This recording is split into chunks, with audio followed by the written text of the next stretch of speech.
You are not using your metronome to its fullest potential, and in this video I'm going to show you why and what to do about it. Hey, I'm Jonathan. Thank you so much for joining me. It is a rainy Tuesday morning in August. One of my students didn't show up today, so I thought I'd take this opportunity to show you how you can use your metronome to help you thrive on your rhythm journey. The problem with how most people use the metronome is that they have it click on every beat as they play, but then as soon as you take the metronome away, it goes back to being unsteady. I want to show you a better way to use it to fix this. Before we dive in, be sure to subscribe to our YouTube channel. Our channel is packed with all kinds of tutorials, lessons to help you on your piano journey and to make the complicated uncomplicated. So let's start with looking at how people traditionally use the metronome, having it click on every beat to try to keep steady.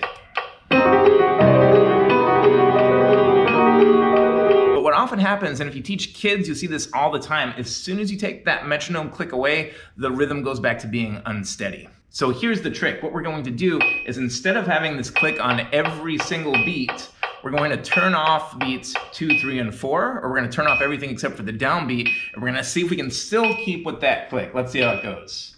1, 2, 3, 4.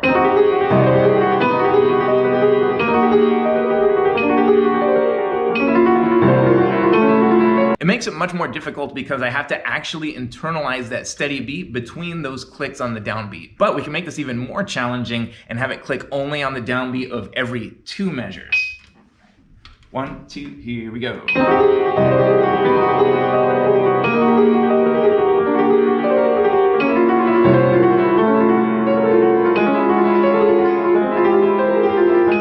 It's much harder. You probably noticed I wasn't quite with it on a couple of those. And if you really want to challenge yourself, try having it click only on the downbeat of every 4 measures. Now this is a bit trickier because most metronomes won't go that slow. That's why I have a Dr. Beat metronome, which was, when I bought this in 2008, was the only metronome that could be set up to go this slow, to do this kind of practicing. But these days now you can get all kinds of free apps that'll do it. So we're gonna have to do some math here. So this is 174 BPM doing every other measure. So if I cut that in half, so that brings me down to 87.